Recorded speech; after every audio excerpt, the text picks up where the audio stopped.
تو آواز ہے وہ ساز اور آواز ہوتا ہے، اس لیے ساز وہ انسٹرومنٹ سے نکلنے والی آواز ہے، اور جو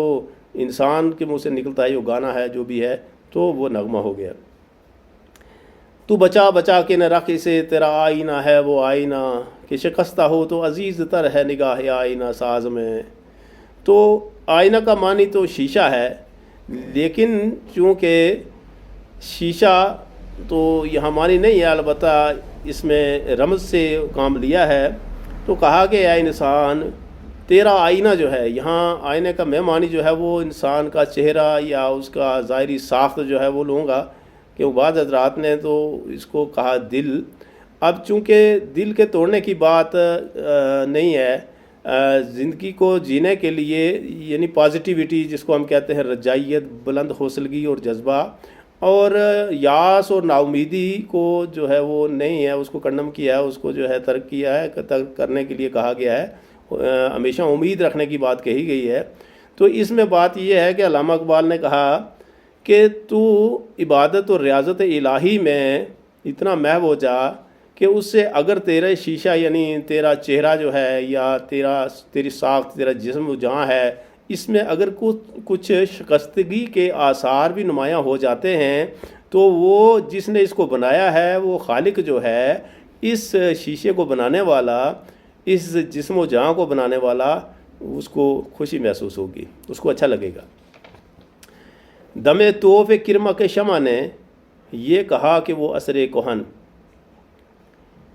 نہ تیری حکایت سوز میں نہ میری حدیث گداز میں۔ یہاں بظاہر شمع اور پروانہ کی گفتگو ہے۔ پروانہ جو ہے، جو کرمک ہے، چھوٹا سا کیڑا ہے، وہ شمع کو کہتا ہے جب وہ اس کا طواف کر رہا ہوتا ہے۔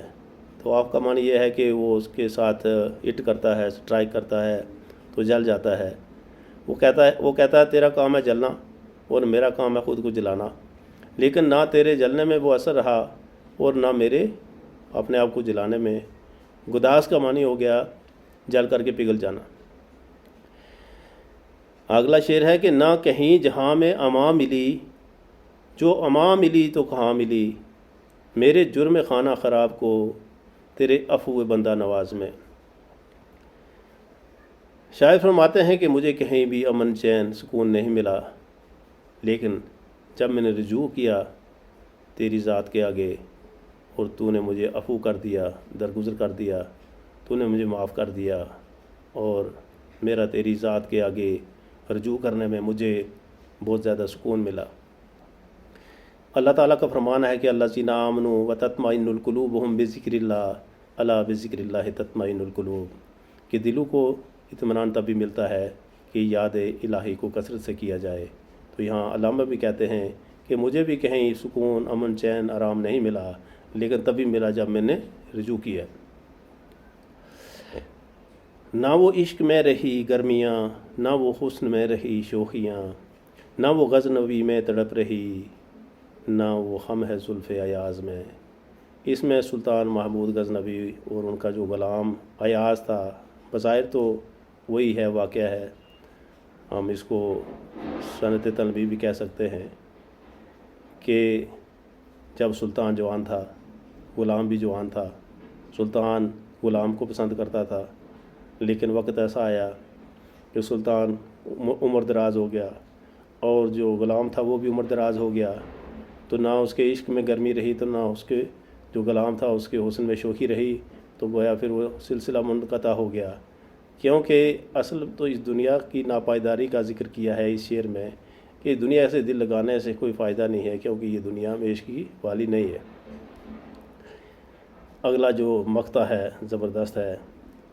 کہ جو میں سر بسجدہ ہوا کبھی تو زمین سے آنے لگی صدا، تیرا دل تو ہے صنم آشنا، تجھے کیا ملے گا نماز میں۔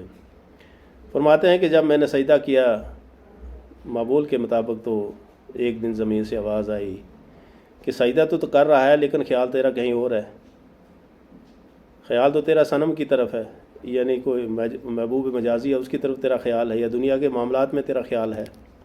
تو تجھے نماز سے کیا ملے گا؟ نماز سے تو تبھی ملے گا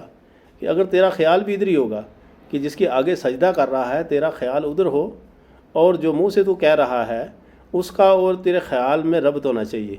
ہم آہنگی ہونی چاہیے۔ اگر خیال کہیں اور ہے تو پھر نماز پڑھنے سے کوئی فائدہ نہیں ہے۔ اس لیے ہم بھی سوچیں کہ جب ہم نماز پڑھتے ہیں، کیا جب ہم نماز شروع کرتے ہیں، شروع کرنے سے لے کر کے آخر وقت تک جب ہم سلام پھیرتے ہیں، کیا ہمارا خیال اس مالک حقیقی کی طرف ہوتا ہے جس کے آگے ہم نماز پڑھ رہے ہوتے ہیں، یا بظاہر تو ہم قیام، رکوع، سجود اور جلسہ یا قعود جو بھی ہے اس میں ہوتے ہیں، لیکن ہمارا خیال کہیں اور ہوتا ہے۔ حقیقت کو واضح کیا ہے علامہ اقبال نے، کیونکہ علامہ اقبال کی شاعری صرف شاعری نہیں ہے، یہ ایک پیغام بھی ہے۔ انہوں نے کہا کہ مجھے شاعر مت کہو، میں پیغام دیتا ہوں کہ زندگی کیا ہے، اس کی حقیقت کیا ہے۔ تو امید ہے کہ آپ لوگ اس سے مستفید ہوئے ہوں گے، کیونکہ ہزارہ لوگوں نے تشریح کی ہیں علامہ کے کلام کی، اور ضرور کوئی نہ کوئی نئی چیز جو ہے کسی نے بیان کی ہے، ہر کسی نے۔ تو نالج تو تبھی انکریز ہوگا کہ جب ہم اس سلسلے کو آگے بڑھاتے رہیں گے۔ السلام علیکم۔